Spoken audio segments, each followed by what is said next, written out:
పెట్టారంటే దెబ్బకు తోపుడు బళ్ళ వాళ్ళు గజగజలాడిపోతారు తెలుసా అని మీరు అనుకుంటున్నారు. అంతేగాని మిమ్మల్ని చూడగానే మళ్ళీ దాపరించాడు అని అనుకునే వాళ్ళని, మిమ్మల్ని పురుగుల్లో చూసేవాళ్ళని మీరు గమనించరు. నువ్వు పొరపాటు పడుతున్నావు సీత. నేనంటే వాళ్ళకి చాలా ఇదనమాట. ఇవన్నీ మీకు ఇచ్చేటప్పుడు ఒక్కసారి వాళ్ళ మొహాల్ని చూపుని గుర్తుకు తెచ్చుకోండి. అప్పుడు మీకే తెలుస్తుంది ఆ ఇదికి అర్థం ఏమిటా అని.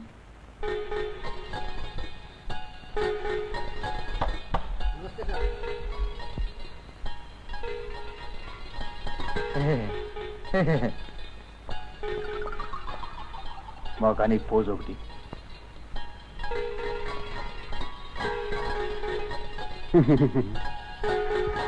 సిగ్గులని బతుకు ఆడొక్కటే మూవ్ మూవ్.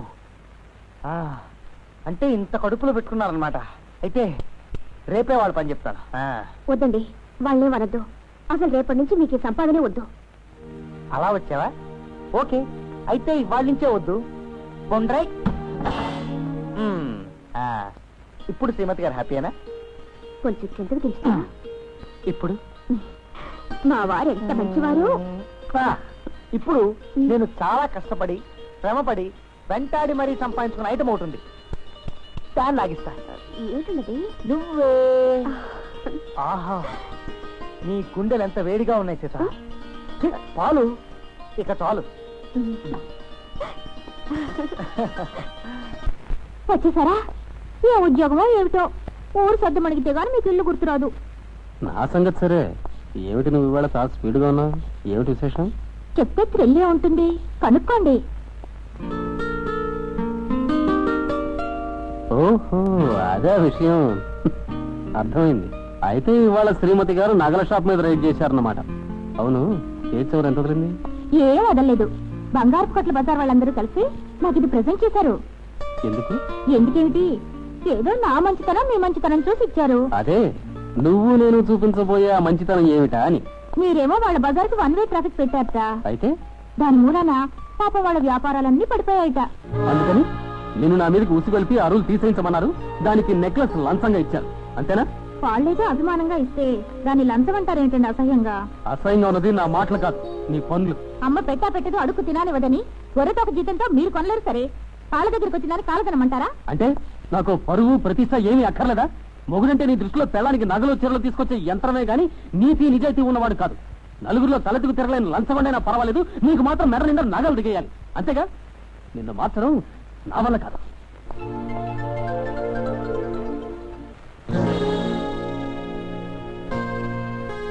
ఏమిటిది? వ్యాపారం మీ వృత్తి కావచ్చు, కానీ లా అండ్ ఆర్డర్తో వ్యాపారం చేయాలనుకుంటే మీరు లాకప్పుల్లో కాపురం ఉండాల్సి వస్తుంది. జాగ్రత్త. మా రూల్స్ మీకు ఏమైనా ఇబ్బంది కలిగిస్తే మంచిగా మాతో చెప్పుకోండి. అంతేకాని లంచాలతో మమ్మల్ని కొనాలనుకుంటే అది జరగని పని. మొదటిసారి కనుక వదిలేస్తున్నాను. మళ్ళీ ఇలా జరిగితే ముందు వెనక చూడకుండా మక్కలెరగదీస్తాను. Take care. పండి.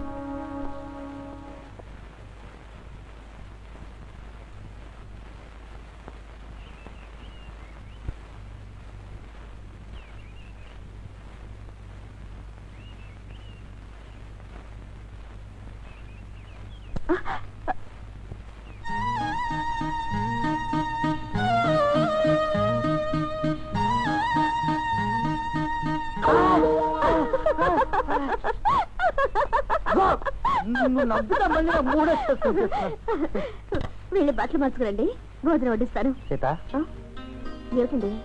పెళ్ళం జేబు సంపాదన చూస్తుంది, తల్లి కడుపాకలు చూస్తుంది అంటారు కదా, మరి నువ్వు అసలు ఆ గొడవే పట్టించుకోవేంటి? ఏమండి, నేను ఇక్కడికి వచ్చి సంసారం చేయడానికా, నీకు తెలిసిన సామెతలన్నీ నిజం చేయడానికా? అది పాయింటే. సరే, ఓ పని చేయి.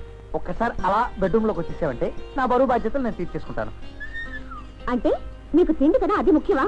వేళ పాడ లేకుండా ఎప్పుడు బెడ్రూమ్ బెడ్రూమ్ ఇదే వరుసైపోయింది. పోనీ ఇక్కడైనా నాకు పర్వాలేదు. వదలండి.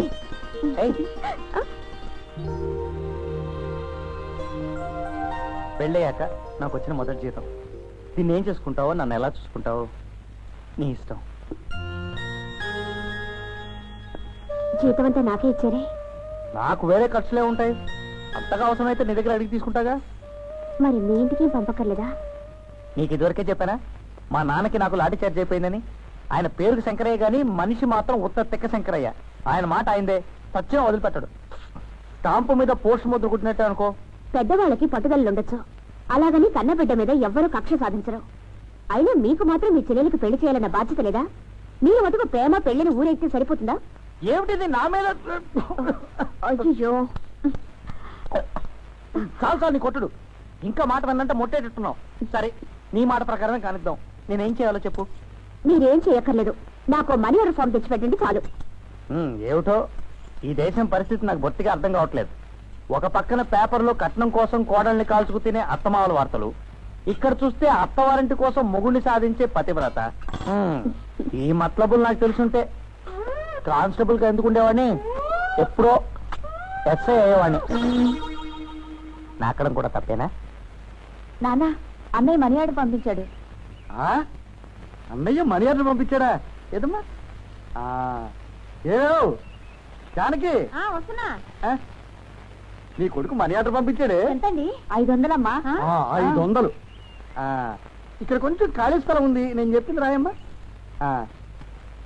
ఒరే బెధవా, రాయమ్మా.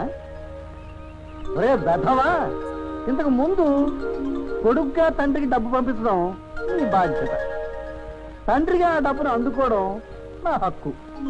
ఇప్పుడు ఒక పెళ్ళాం మొగుడుగా నువ్వు తండ్రికి డబ్బు పంపించడం దానం. ఇలాంటి శనిదానాలు అందుకోవాల్సిన గతి ఈ తండ్రికి లేదు. నోరు ముయ్యి. నా తరఫు నువ్వు సంతకం పెట్టి పంపించేసి నువ్వు వెళ్ళి పని చూసు.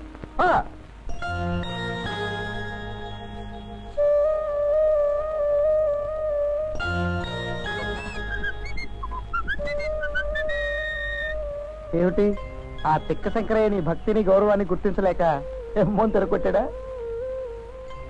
సీత, ఎప్పుడు నువ్వు నాకు సంసార సూత్రులు వినిపించడమే కాదు, అప్పుడప్పుడు నేను చెప్పే సుప్రభాతాలు కూడా వినాలి. ఇదిగో, ఇప్పటికైనా మించిపోయింది ఏమి లేదు. ఓయ్, సతీ సక్కుబాయి టైప్లో అత్తవారింటి కోసం పూజలు చేస్తూ కూర్చుంటావో, లేదా ఆ పోస్ట్ మాస్టర్ మీదకి ఆ తండ్రిని మించిన ఈ పోలీసోడిని విజృంభించమంటావో ఆలోచించుకో. ఏమండి, మన ఊరికే కొత్త కస్టమర్లా ఉంది. ఏం కావాలమ్మా? కార్డా, కవరా, స్టాంపులా? రామ్మా. నా పేరు సీత అండి, మాది గుంటూరు. మీతో మాట్లాడాలని వచ్చాను. ఎవరండి మీ అమ్మాయా? పేరేమిటమ్మా? వరలక్ష్మి. వరలక్ష్మి. ఇంట్లో వరమని పిలుస్తారా, లక్ష్మిని పిలుస్తారా? ఎలా పిలిస్తే నాకేనండి, నేను మాత్రం లక్ష్మిని పిలుస్తాను. ఒకసారి అమ్మని పిలమ్మా. అలాగే. నీ స్పీడ్ చూస్తూ ఉంటే ఈ మధ్య ఏర్పాటు చేసిన స్పీడ్ పోస్ట్ గుర్తుకొస్తుందమ్మా. ఏమిటి నాతో మాట్లాడాలన్నావు? ఎక్కడా? మీరు అవకాశం ఇస్తేగా. నేను నీకు అవకాశం ఇవ్వడం లేదా? ఏది చెప్పండి. ఏంటమ్మా, తిరుపతి ప్రసాదమా? అచ్యుతలా? ఏ గుడికి వెళ్ళి వచ్చావమ్మా? నా నెత్తిని తలుకోమంటావా? ఆగండి, ఆంటీ కూడా వచ్చాక. అరిగా వచ్చేసారు. రండి ఆంటీ. రావే ఆంటీ. అంకుల్ దిగండి. మీరిద్దరు నన్ను ఆశీర్వదించండి. ఏమిటి అంకుల్? ఏమని ఆశీర్వదించాలా ఆలోచిస్తున్నానమ్మా. నీకు పెళ్ళైందమ్మా? ఆహా, దీర్ఘ సుమంగళి భవ. నీకు పిల్లలున్నారమ్మా? ఆహా, శీఘ్రమేమో సుపుత్ర ప్రాప్తిరస్తు. అమ్మ కడుపు చల్లగా, అత్త కడుపు చల్లగా, కలకాలం వర్ధిల్లమ్మా. ఇంతకీ పిల్లెవరో చెప్పనలేదేమిటండి? ఇది నాకు మాత్రం తెలిస్తే కదా. నేను చెప్తాను ఉండండి ఆంటీ. తారీఖు సరిగ్గా గుర్తులేదు కానీ 5 సంవత్సరాల క్రిందట గుంటూరు ఓవర్ బ్రిడ్జ్ మీద ఒక పర్సు పారేసుకున్నారు. నేను పర్సు సర్లే, ఈయన గురించే చెప్పావు, మతిమరు మహారాజు. ఒకసారి ఏమైందంటేనమ్మా, సీతారామ కళ్యాణం చూద్దామని భద్రాచలం వెళ్ళాం. అంతే, అక్కడ నన్ను మర్చిపోయి అక్కడ తిరిగి వచ్చారు. నన్ను మర్చిపోయి నువ్వు తిరిగి వచ్చావు. సొంత దొరికింది కదా అని రెచ్చిపోకు. ఎంతకీ పర్సు కూడా ఏంటమ్మా? ఆ పర్సు నాకు దొరికింది అంకల్. ఆహా, పాత స్టాంపులు పోగు చేసినట్టుగా పోగొట్టుకున్న పర్సులు సేకరించడం నీ హాబీ అమ్మా? మీరు ఊరుకోండి, అమ్మాయిని చెప్పనివ్వండి. చెప్పమ్మా. ఆ పర్సులో మీ అడ్రస్ కూడా ఉంది, కానీ నేను మీకు చేర్చలేదు. దాంట్లో ఉన్న డబ్బు నేనే వాడేసుకున్నాను. అప్పట్లో నా అవసరం అలాంటిది. పోనీలేమ్మా, ఇన్నాళ్ళకి ఈయన వల్ల ఒక మేలు జరిగిందన్నమాట. నా వల్ల నీకు మేలు జరగనట్టు. ఇద్దరు పిల్లల్ని కన్నావు కదా, చాలు. తీసుకోండి అక్క. ఏమిటమ్మా ఇది? ఇంత డబ్బు నా పర్సులో దొరికిందా? బాలేదానివే. మనీ ఆర్డర్ల రూపంలో కూడా ఇంత డబ్బు నేను నా సర్వీస్ లో చూడలేదమ్మా. నువ్వేదో పొరపాటు పడి ఉంటావు. అంకల్, మీరు పోగొట్టుకున్న డబ్బు కొంచెమే అయినా అది నా జీవితానికి ఆసరా అయింది. ఆ డబ్బుతోనే ఉద్యోగానికి అప్లికేషన్ పెట్టాను. ఆ డబ్బే నాకు కొత్త జీవితాన్ని ఇచ్చింది. మీ వల్ల నేను పొందిన సహాయానికి లెక్కలు వడ్డీలు కట్టివ్వడం లేదు అంకల్. ఒక జీవితాన్ని నిలబెట్టిన ఆధారం విలువలు డబ్బుతో తోచలేక, ఇంతకన్నా ఇవ్వగలిగిన శక్తి లేక ఇది మాత్రమే ఇస్తున్నాను. మీరు తీసుకోకపోతే నా మీద ఒట్టే. అమ్మా సీత, ఎంత మాట అన్నావమ్మా. కన్న బిడ్డలే తల్లిదండ్రులు రుణం తీర్చడానికి తప్పించు తిరుగుతున్న ఈ రోజుల్లో ఏ తల్లి కన్న బిడ్డవో సొంత బిడ్డ కన్నా ఎక్కువ కృతజ్ఞత చూపిస్తున్నావు. అది చాలదా అమ్మా? ఒక్క ఒట్టుతో నన్ను కట్టి పడేసావమ్మా.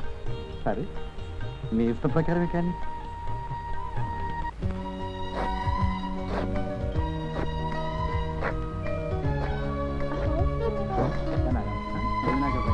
ఒక ఐస్ క్రీమ్ ఇవ్వు.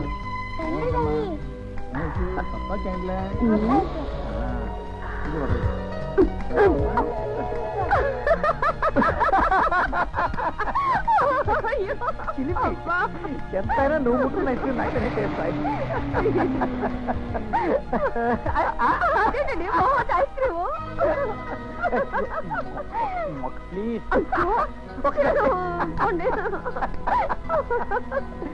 బాగుందో తెలుసా? వేసి అత్తంలో చూసుకో. మేము చూసుకోండి.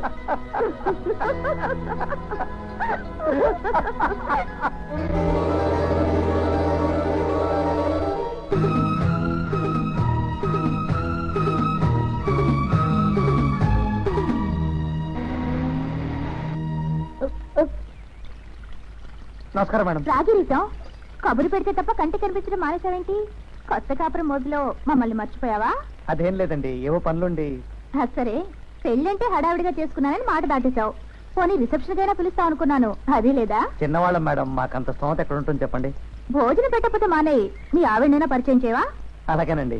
పోనీ ఓ పని చేయి, రేపు మీ ఇద్దరు మా ఇంటికి భోజనానికి రండి. ఇప్పుడు ఎందుకండి? మనలో మనకి మొహాటలు ఏమిటి? అలాంటివేం పెట్టుకోకు. రేపు మీరు లంచ్కి వస్తున్నారు అంతే. అలా పిలవగానే మీరు ఒప్పేసుకున్నారా? ఇందులో ఒప్పుకోవడానికి ఏముంది? అయినా ఆవిడ పిలిచింది భోజనానికే గాని ఆకులు ఎత్తడానికి కాదుగా. అది కాదండి, మీ ఎస్పీ గారి భార్య కొంచెం తలబిరుసు మనిషి. ఎవరు చెప్పారు? నేను చూశాను 2-3 సార్లు. అంతే కదా. ఇదిగో, ఆవిడ నాకు 2-3 ఏళ్ళకి తెలుసు. ఆవిడ చాలా మంచిది తెలుసా. నేనంటే ఎంత అభిమానం. అసలు సొంత బ్రదర్లా చూసుకుంటుంది. అసలు ఇంకో విషయం చెప్తే నువ్వు ఆశ్చర్యపోతావు తెలుసా. ఇదివరకు ఒకసారి నా తరఫున వాళ్ళ ఆయనతోనే తగ్గుపడింది. మీ ముందేనా? నేను అక్కడ ఉండగానే గిరీశాన్ని ఏమన్నా అంటే నేను ఊరుకోనని తెగే చెప్పేసింది. పరాయి మగాడి ముందు మొగుడుతో గొడవ పడిందంటేనే తెలుస్తుంది ఆవిడంత మర్యాదస్తురాలు. గీత, అవన్నీ మనకెందుకు? ఆఫ్టర్ ఆల్ ఒక్కసారి వాళ్ళ ఇంటికి వెళ్ళడానికి ఎందుకంత గోలా? గోల కదండి, తీరా వెళ్ళాక మన నాఫ్టరల్ గా చూస్తుందేమోనని. చూడదు. దానికి నాది పూచిచ్చాలా? అది కాదండి. ఇంకేం చెప్పద్దు. నా ముందే పోట్లాడి ఆవిడేదో ఆవిడ మొగుడు మర్యాద పోగొట్టిందన్నవే. ఇప్పుడు ఎస్పీ గారి భార్య ముందు నా పరువు నిలబెట్టాలంటే నువ్వు వచ్చే తీరాలి అంతే. ఎవరు లేరేమిటి? బహుశా లోపల ఉండుంటారు. ఏంటి గిరిజం బాబు అక్కడే ఆగిపోయారే? రండి, అమ్మగారు మీకోసం ఎదురు చూస్తున్నారు. ఇప్పటికీ 4-5 సార్లు మీ గురించి అడిగారు. ఉంటని చెప్పొస్తాను. చెప్పాను కదా, రా. దరిద్ర కొట్టు మొహవా, అతనికి నేనేమిటి మా అంతస్తేమిటి? నీలాంటి దాని మొహం చూసినా దరిద్రమే. నీ హద్దుల్లో నువ్వుండు. ఏ ఇంకా నిలబడ్డావు? వెళ్ళా. వచ్చేసారా గిరీశం? అదేమిటి అలా చూస్తున్నారు? కేకలేస్తున్నాననా? రంగమ్మని మిమ్మల్ని భోజనాన్ని పిలిచానని నిన్న ననగా చెప్తే ఒక్క స్పెషల్ చేయలేదుట. మందుకు రాదు అదేమని అడిగితే ఆ పోలీసుడికి కూడా అవన్నీ ఎందుకులేండి, రోజు తినేది పచ్చడి కూడా గాని నోటుకొచ్చినట్టు అవుతుంది. పళ్ళు రాళ్ళ కొడతానని తిట్టి 10 నిమిషాలు అన్ని రెడీ చేయమన్నాను. ప్లీజ్ కాసేపు అలా కూర్చోండి. అవును, నీ వయసును పరిచయం చేయలేదు. మిమ్మల్ని ఎక్కడో చూసినట్టుంది. టీవీలో చూస్తుంటారులేండి. తను ఇదివరకు వార్తలు చదివేది. బహుశా ఇది వరకు అంటున్నావు, ఇప్పుడు అది ఉద్యోగం పోయిందిలేండి. అయ్యో పాపం, ఈ రోజుల్లో మొగుడు పిల్లలు సంపాదిస్తేనే ఇల్లు గడవడం కష్టంగా